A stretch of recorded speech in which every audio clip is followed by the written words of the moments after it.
What's up, you guys? Welcome back to the channel. If you guys are new, my name is Evan and I make videos about hot stocks, dividends, and options. So if that interests you guys, make sure you subscribe and hit the notification bell so you never miss an upload. So in today's video, I'm going to cover why NIO could potentially be a good buy right now and into the near future. But first, I just want to take a look at their share price today. And as you can see, they're down over 2%, almost 2.5% today. And a lot of people buy in on red days and they add more shares to their portfolio. So today could be a good day to add some more shares if you're looking to. But today is somewhat of an odd day for NIO because Tesla today is actually up. As you can see, they're up 1.4% today. And they've been bouncing around between 2 and 5% most of the day. Just in the last hour or so, they dropped below that 2% on the day. But it's kind of weird to see Tesla up and NIO's not up because usually they follow pretty closely and they do a very similar thing in terms of their graph and their charts for the daily and weekly. But I think for sure if you guys are looking to add more shares of NIO to your portfolio, right now and in the next few trading days would probably be a good time to add in because the whole market has been down lately. And on top of that, NIO has been down slightly, but they're not down a lot, which means that they're holding up pretty well against the market. So if they're holding up when most of the market is dropping, if the market was up right now instead of down, NIO would probably be up rather than maintaining around the $17 or $18 share price. So a few reasons why NIO could potentially be a good buy right now and into the future include their unique business model. Now they are very similar to Tesla, but they do have a few unique things going for them that somewhat set them apart from Tesla. And we're also going to cover how the Chinese government is somewhat backing up NIO and how this gives an advantage to NIO and their share price. And then the last thing I'll go over is their competition with Tesla over in China. So before we go over exactly what sets NIO apart from Tesla and other EV companies, I just want to point out that in the last few weeks and possibly the last couple months, NIO has actually been benefiting a lot from Tesla's increase in share price, as well as Tesla's recent stock split. So when Tesla actually split their stock, they hit all-time highs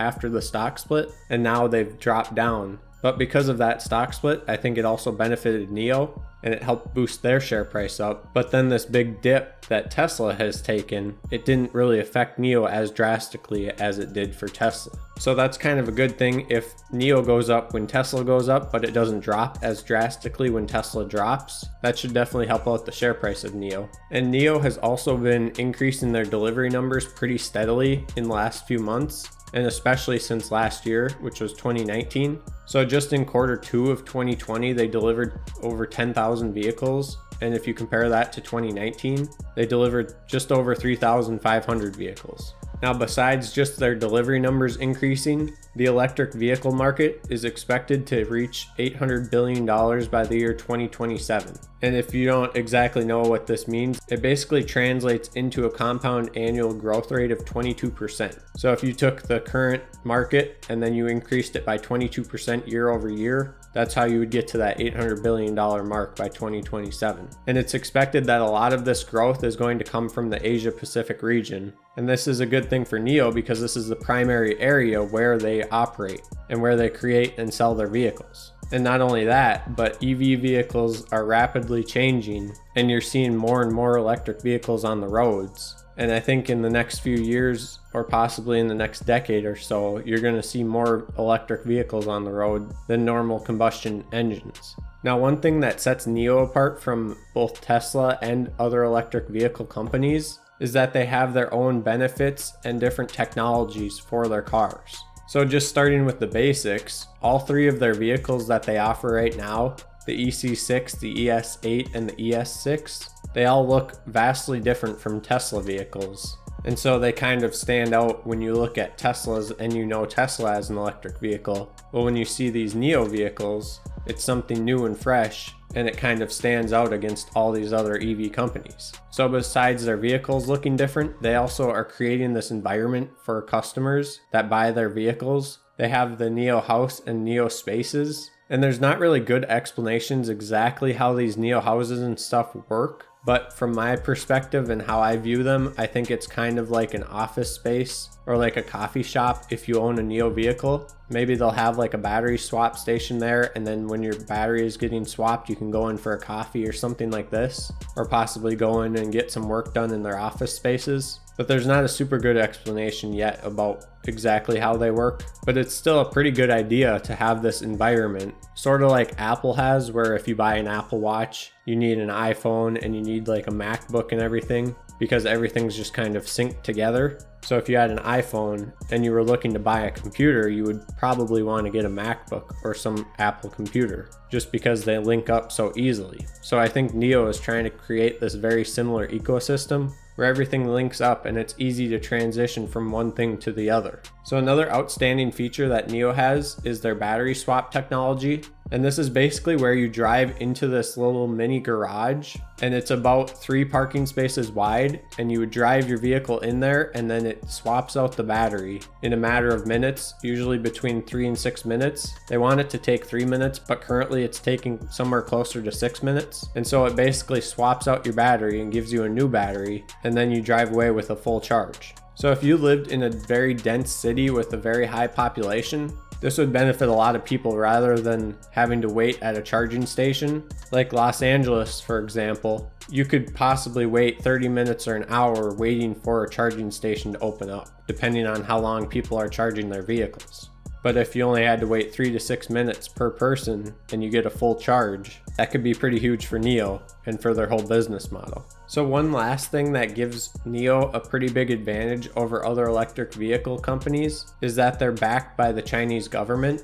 And NIO is actually one of the favored picks by the government in terms of EV companies. Now, one could argue that without this government backing and without the government supporting NIO, they wouldn't really be a company at all, and they probably wouldn't even be around anymore. But you have to keep in mind that they're a bit younger than other companies like Tesla. And it could be a good argument that they wouldn't really be around, but it almost doesn't even really matter because the government does support NIO. And it almost seems like the government doesn't want NIO to fail. So on top of the government supporting NIO over in China, you also have to keep in mind that NIO is in China, and the Chinese market is pretty much the biggest market in the world, and they have the largest population. So if you combine both government support as well as being in the most populated country, if you put those two together, it's almost like you can't fail as a business. But even though the government does support NIO right now, that doesn't have to necessarily be the case forever. If other electric vehicle companies prove that they're more capable over time, the government would switch over and support these other companies instead of NIO. So even though they have government support right now, it doesn't mean they will forever. So one thing NIO should do right now to stay ahead is really try to increase their deliveries and just get ahead of the ball while they can, while they have this government support. But even if the government doesn't fully support NIO in the future, they're likely going to support them to some degree, just because electric vehicles are likely the future. And so the government wants most vehicles to be electric if they can. And so they should always have some support from the government, but they just shouldn't rely on it. And they should try to get ahead of the curve while they can. So even though NIO is a pretty risky investment right now because they don't have enough history to support a big increase in their share price, I think if they can increase their deliveries and then expand to other countries and other continents, like I know there's talk about possibly bringing vehicles to Europe in the next year or two. So if they can start expanding internationally, that's when the share price should really start increasing. But until that happens and until they have solid delivery numbers and get into the profit margin, you shouldn't really expect their share price to increase a whole lot. But that's just kind of my opinion, and that's what I think. So do you guys think NIO is going to be the next big EV company, or do you think some other company is going to come and take over in the future? Let me know what you guys are thinking about NIO down in the comments. And also, if you guys enjoyed the video, make sure you hit the like button because it really does help out the channel. And with that said, thank you guys so much for watching, and I'll see you back here in the next one. Bye.